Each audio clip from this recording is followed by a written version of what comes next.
Ana necesitó fe para ver el milagro de Dios y tener un hijo. Jacob, Isaac y el mismo Abraham necesitaron fe para ver el poder de Dios.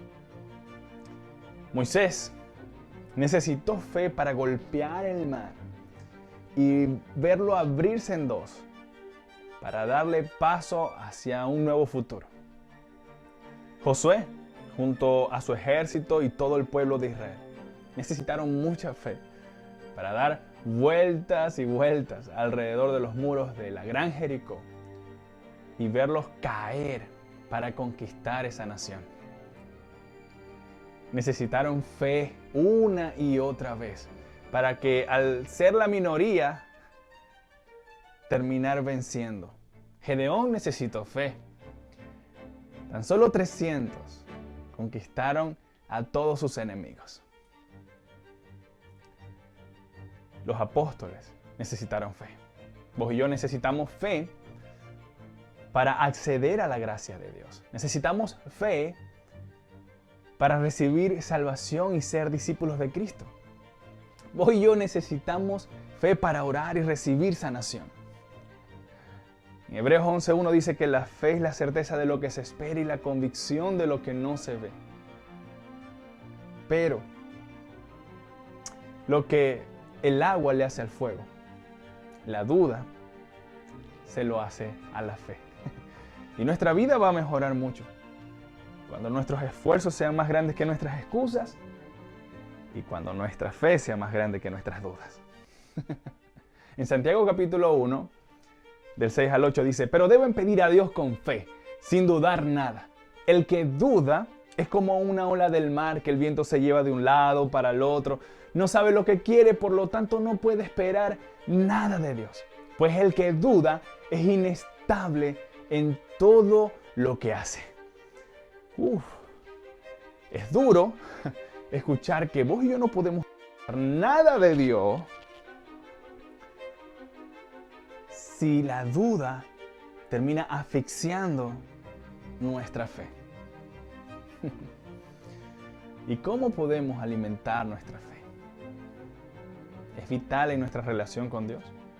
Es vital para seguir adelante. Es vital para agradar a Cristo. Es vital para nuestras oraciones. Tanto que en Hebreos 11:6 dice que sin fe es imposible agradar a Dios. Pero vamos a partir desde aquí.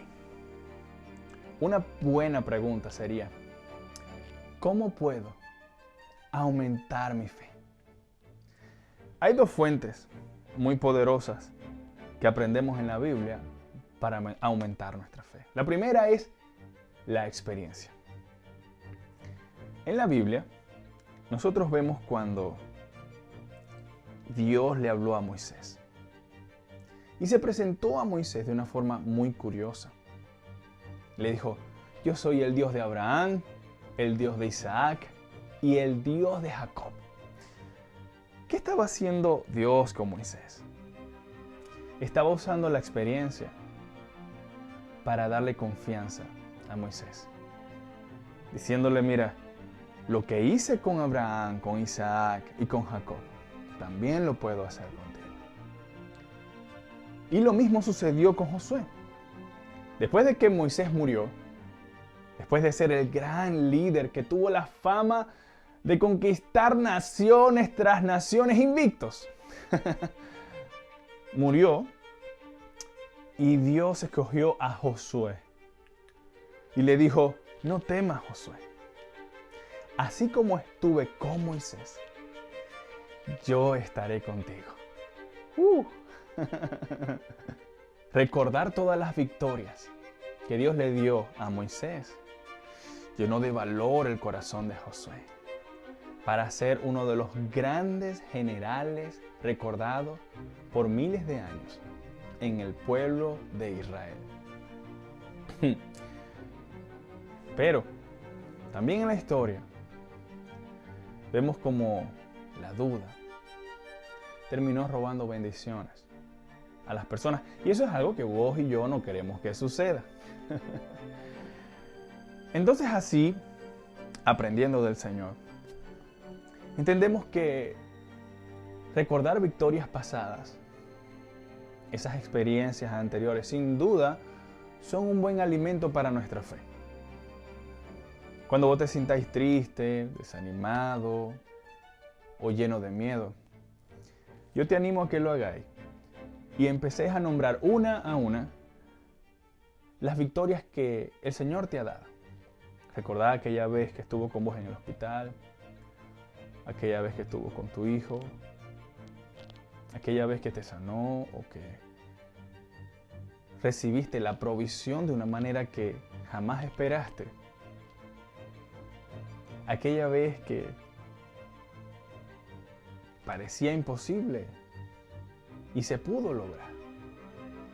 Cuando vos empezáis a hablarte a vos mismo puntualmente de cada una de esas victorias que habéis tenido con el Señor, te vas a dar cuenta cómo te vas a llenar de fe para mirar hacia adelante con esperanza. Pero también es cierto que a veces la experiencia es contraproducente. Si fuiste a orar por alguien que estuvo enfermo y no sanó, eso pudiera jugar en contra de tu fe. Y de hecho, debo confesarte que a mí me ha pasado. Y quizás me he perdido de ciertas bendiciones por apoyarme en malas experiencias. Y digo malas porque fueron situaciones que no me agradaron y quizás no he prestado mi corazón para aprender lo que el Señor me ha querido enseñar de esas situaciones. En la Biblia se narra el momento en el que Jesús fue a Nazaret, el lugar donde se crió. Lo conocía mucha gente. Y fue a hacer los milagros que venía haciendo en todos los lugares. Pero la Biblia dice que Jesús no pudo hacer muchos milagros en ese momento porque la gente no tuvo fe. Y ahí es donde nace esa famosa frase, nadie es profeta en su propia tierra. Pero lo bueno que aprendemos de nuestro glorioso Maestro y Señor Jesús es que Él no usó esa experiencia para asfixiar su fe. Ahora bien, ya sabemos que la experiencia puede alimentar nuestra fe. Pero si siempre pensamos en aquellas adversidades en las que no nos vimos con las victorias que esperábamos, podríamos tener también a nuestra fe cada vez más minimizada por el miedo a que nos vuelva a pasar aquello que pasó la otra vez. Entonces sí, la experiencia no deja de ser un buen recurso. Dios la usó. Y yo la he usado en momentos en que me he sentido muy afligido. Me pongo a recordar puntualmente las veces que el Señor ha estado conmigo y cómo mi corazón se llena de valentía. Pero como te dije, también hay situaciones que recordamos que no pudieran ayudar a nuestra fe. Así que en cuanto a las experiencias tenemos que tener discernimiento, tenemos que ser sabios, ¿sí?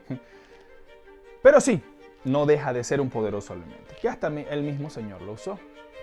Ahora bien, hay un alimento mucho más poderoso para desarrollar nuestra fe. Y ese alimento es el conocimiento. Romanos 10:17 dice que la fe viene por el oír, es decir, el oír el conocimiento de la verdad de Cristo, la palabra de Dios. De hecho, cuando venimos hablando en Santiago capítulo 1, del 6 al 8, donde dice que debemos pedir a Dios con fe sin dudar nada, Santiago 1 del 2 al 5 previamente dice que debemos pedir sabiduría. En medio de la aflicción, seguramente hay muchas cosas que vos y yo necesitamos. Y ahí te dice, quizás estés pasando por un proceso y ese proceso te va a ayudar a desarrollar la paciencia, pero, pedí sabiduría. Hermanos, ustedes deben de tenerse por muy dichosos cuando se vean sometidos a pruebas de toda clase, pues ya saben que cuando su fe es puesta a prueba, ustedes aprenden a soportar con más fortaleza el sufrimiento. Pero procuren que esa fortaleza los lleve a la perfección, a la madurez plena, sin que les falte nada. Y si a alguno les falta sabiduría, pídasela a Dios y Él se la dará, pues Él se la da a todos sin limitaciones y sin reproche alguno. Entonces, fíjate, en medio del proceso, lo primero que nos manda a pedir es sabiduría. ¿Estáis pidiendo sabiduría todos los días? Yo la necesito mucho. Hay tantas situaciones en las que me encuentro, en las que necesito sabiduría. Hoy mismo estoy enfrentando dificultades que digo, Señor, dame sabiduría. Pero incluso para pedir sabiduría, vos y yo debemos tener fe. Ve, Proverbios capítulo 3, del 13 al 26 dice, bienaventurado, es decir, afortunado y feliz, el hombre que halla la sabiduría y el hombre que adquiere conocimiento. Porque su ganancia es más valiosa que la ganancia de la plata y sus utilidades mejor que el oro fino. Es más preciosa que las joyas y nada de lo que puedes desear se compara a ella. Larga vida y en su mano derecha y en su mano izquierda riquezas y honra. Todos sus caminos son caminos agradables y sus sendas paz. Es árbol de vida para los que de ella echan mano y felices son los que la abrazan. Con sabiduría fundó el Señor la tierra, con inteligencia estableció los cielos, con su conocimiento los abismos fueron divididos y los cielos destilan rocíos. Hijo mío, no se aparten estas cosas de tus ojos, guarda la prudencia y la discreción y serán vida para tu alma y adorno para tu cuello. Entonces andarás con seguridad por tu camino y no tropezará tu pie. Cuando te acuestes no tendrás temor. Sí, te acostarás y será dulce tu sueño. No temerás al pavor repentino. ¿Te parece? Es necesario y útil en medio de una pandemia.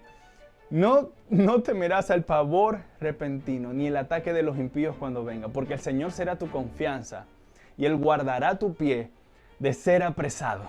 De hecho, le atribuye la alegría, la prosperidad, la salud, la honra. Se lo atribuye a la sabiduría. Incluso la paz, la protección, la tranquilidad, un sueño bonito. Todo eso se lo atribuye a la sabiduría.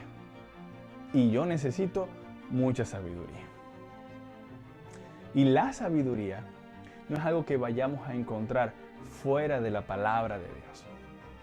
Y sobre todo en las enseñanzas de Cristo que vos y yo siempre debemos buscar practicar. La fe tampoco está aislada de la sabiduría. De hecho, dice que lo primero que debemos pedir con fe es sabiduría.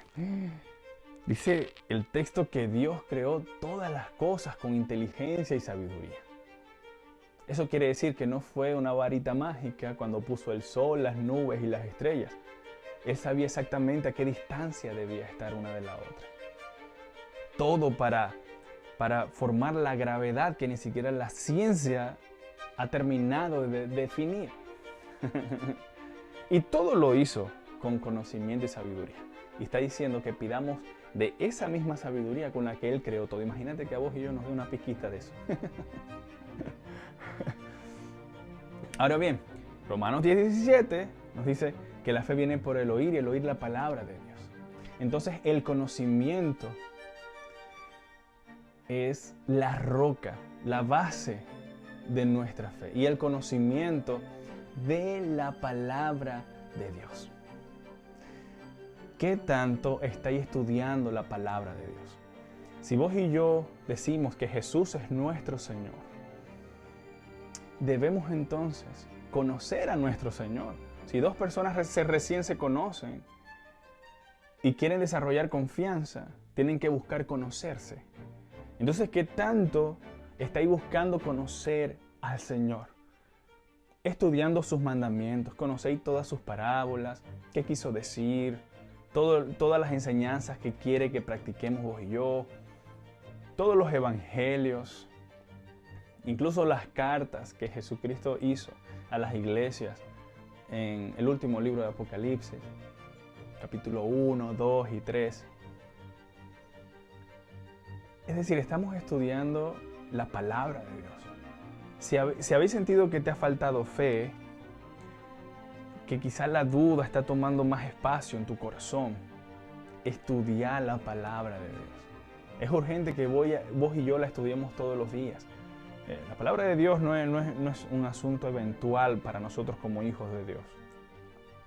El Salmo 1 dice: bienaventurado el varón que no anduvo en consejos de malos, ni en camino de pecadores, ni en silla de escarnecedores se ha sentado, sino que en la ley del Señor está su delicia, y en su ley medita de día y de noche. Será como árbol plantado junto a corrientes de agua, que da su fruto a su tiempo y su hoja no cae, y todo lo que hace prosperará. Pero te estás diciendo día y noche, ni siquiera una vez a la semana, ni 2 a la semana, día y noche. Con esa intensidad, busca y conocer a tu Señor. Entonces, entendemos que la fe se puede fortalecer desde la experiencia y desde el conocimiento. Pero no termina ahí. Santiago capítulo 1, versículo 27 dice que creer en Dios el Padre es agradarlo y hacer el bien. Ayudar a las viudas y a los huérfanos cuando sufren y no dejarse vencer por el mal de este mundo. Entonces, la misma sabiduría, el mismo conocimiento y las victorias anteriores nos deben llevar a una fe que haga la voluntad de Dios, que tenga compasión por los demás. Cuando dice ayudar a las viudas y a los huérfanos cuando sufren, eran los más desamparados, los que menos derechos tenían, si es que tenían algún derecho, en aquellos pueblos antiguos. ¿Quiénes son los más vulnerables ahora? ¿Tenemos el amor para ayudarlos? Dice 1 Juan 3:17. Miren, si alguno tiene bienes de este mundo y ve a su prójimo tener necesidad y cierra su corazón contra él, ¿cómo mora el amor de Dios en él? Entonces, esa experiencia, ¿verdad?, de victorias con el Señor, más el conocimiento de la palabra de Dios, nos debe llevar a hacer la voluntad de Dios, rechazar el pecado y tener compasión con el prójimo. Y por supuesto, claro que sí, creer en el poder de Dios, creer en su fidelidad, en sus promesas, pero no se limita ahí. Entonces imagínate que alguien sí cree en el poder de Dios, y hay muchos que aman el poder de Dios, pero no aman la voluntad de Dios. Cuando te dice que debéis perdonar, hay gente que está dispuesta a creer que Dios le va a dar sanidad o un mejor empleo, lo va a sacar de la cárcel o va a restaurar su matrimonio, pero no está dispuesta a hacer la voluntad de Dios y no cree en la voluntad de Dios para que esa fe lleve a esa persona a perdonar, a amar a su enemigo, a pagar bien por mal. De hecho, a compartir con alguien más la verdad de Cristo. Entonces, es una fe incompleta y eso es parte de la duda. Cuando alguien cree en el poder de Dios, pero duda en hacer la voluntad de Dios. Y es ahí el problema. Entonces, si decimos que la fe es la certeza de lo que se espera y la convicción de lo que no se ve, convicción significa estar convencido. Y es estar convencido en el poder de Dios y convencido de complacer a Dios. Muchos solo quieren el poder de Dios, pero rechazan complacer a Dios. Ahora bien, ¿qué es la duda? La duda es indecisión, es desconfianza. Entonces, si no confiamos plenamente en Cristo, en el Señor, quizás nos falta más conocimiento acerca de Él. Meditar en la palabra va a ayudar. Y estar decidido no solo a confiar en el poder de Dios, sino a complacer a Dios en su voluntad, va a destruir la duda que ha venido asfixiando nuestra fe. Lo opuesto a la indecisión es determinación. Y alguien determinado es alguien que sabe lo que quiere. Fíjate que el texto dice, no sabe lo que quiere. Santiago 1 dice, no sabe lo que quiere, por lo tanto no puede esperar nada de Dios. Alguien que sabe lo que quiere en su relación con Dios, cree en el poder de Dios y cree en complacer a Dios. Esa es una fe completa que no deja lugar a la duda. Además de eso, como Abraham, sabe lo que quiere. Yo quiero un hijo. Como Ana, yo quiero un hijo. ¿No es ¿Qué queréis? Bueno, no sé si es una casa, un hijo, no sé si dedicarme a un hijo, mejor me dedico a mi carrera. No. A alguien que sabe lo que quiere es alguien que está enfocado y por eso es determinado. Es imposible estar determinado si no está ahí enfocado en algo. Y al igual que todo el mundo, ¿no? Abraham lidió con cosas terrenales, pero amaba a Dios sobre todas las cosas. Y claro que incluso Jesús, los apóstoles, José, Josué, todos, Jacob, Isaac, lidiaron con asuntos terrenales en los que Dios los ayudó, pero también mostraron amor y fidelidad a Dios sobre todas las cosas. Y claro que nosotros también lidiamos con cosas terrenales. Nuestra fe actúa no solamente en lo espiritual de nuestra relación con Dios, sino en lo terrenal también de nuestra relación con Dios. Claro que a Dios le importa nuestra situación aquí. Ahora bien, una persona determinada es una persona que podrá llorar, podrá desanimarse de vez en cuando, podrá, qué sé yo, soltar alguna queja, pero es incapaz de rendirse. ¿Qué tan decidido y qué tan profundamente queréis lo que tanto le pedís a Dios? Alguien determinado es alguien que no desvanece su pasión en el tiempo. Que la adversidad y el dolor no le hacen perder el amor por lo que quieren. Y por eso es que la fe también es un profundo deseo, y oíme bien. Por supuesto que no estoy hablando de deseos carnales. Estoy hablando de esos deseos que van de la mano de la voluntad de Dios. El deseo de la restauración familiar, el deseo de recuperar la salud o de tener un mejor empleo. Por supuesto, el deseo de servir al Señor. Y también eso ha tenido que ver. Queremos tener fe para un mejor trabajo siempre, ¿verdad? Y salud y todo lo que tiene que ver con nosotros, pero muchas veces no tenemos fe para servir al Señor, para obedecerle, para predicar el Evangelio, para hacer discípulos. Y no ponemos nuestra fe en los asuntos de Dios. Y aunque no nos damos cuenta, nuestra lealtad está dividida y estamos dudando. Creemos en el poder de Dios para lo que queremos para nosotros, pero no creemos en el poder de Dios para lo que es su voluntad. Muchas veces no lo tomamos en cuenta. Estoy tomando en cuenta la voluntad de Dios. Y esto es muy importante porque debemos orar con fe, pero el Señor Jesús en Mateo 6, del 9 al 13, cuando nos enseñó a orar de esta manera.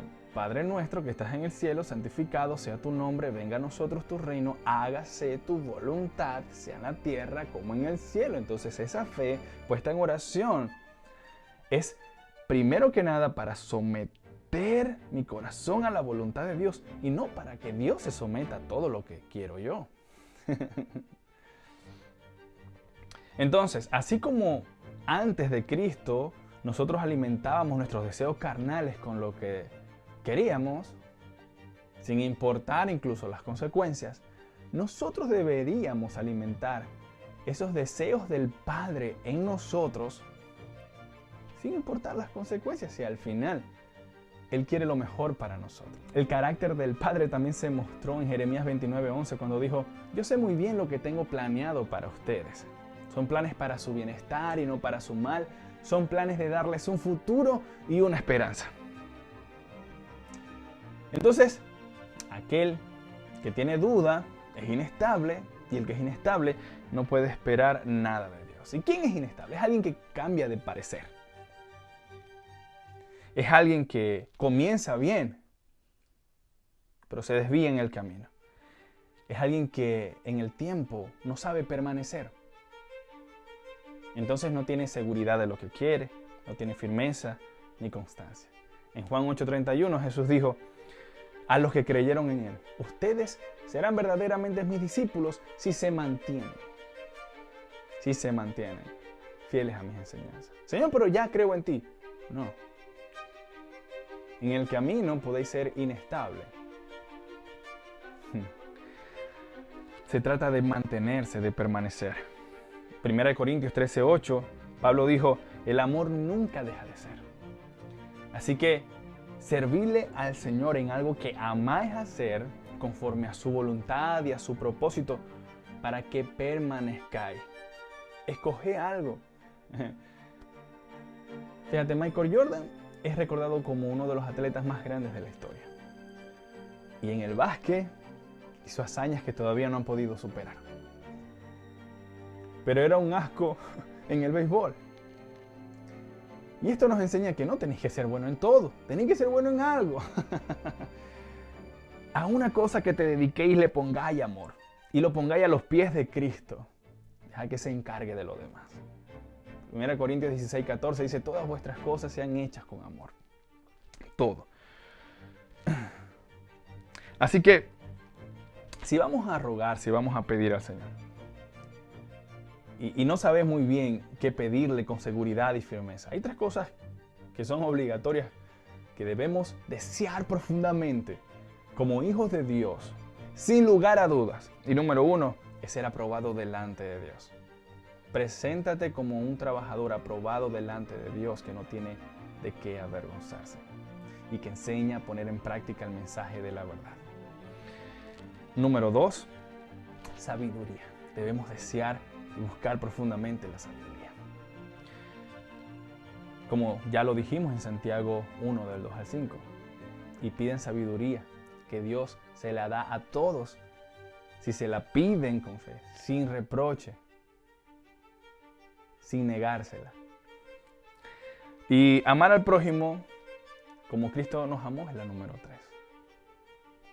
En Juan 13:34 Jesús dijo: este mandamiento nuevo les doy, que se amen los unos a los otros, así como yo los he amado a ustedes. Creo que debemos mejorar mucho en cómo nuestra vida está complaciendo al Señor. Así que debemos desear eso con profundidad. Debemos buscar más sabiduría y debemos enfocarnos y buscar eso con más profundidad. Y número 3, debemos aprender a amar más a los demás. Y también debemos querer eso profundamente y permanecer en el tiempo sin desanimarnos. De esta manera, yo sé que vos estáis pasando por un proceso, yo también estoy pasando por el mío. Esta misma fe que nos ha traído salvación en Cristo, porque nos hemos arrepentido de nuestros pecados, y si vos no te habéis arrepentido de tus pecados, ahorita es un maravilloso momento. Mañana no está garantizado. Tenéis la oportunidad de aceptar a Cristo como Señor y Salvador de tu vida para hacer su voluntad. Y esa misma fe que funciona para salvarnos, también funciona para superar adversidades que estamos y estaremos enfrentando aquí en la tierra. Con fe. Pero fe en el poder de Dios y fe en complacer a Dios. No dejéis que la duda, el miedo o el estrés terminen asfixiando tu fe. Que Dios te prospere en todo. Que vayáis de bendición en bendición en el nombre de Jesús. Y que tengáis el mejor día de tu vida. Hey, los quiero muchote.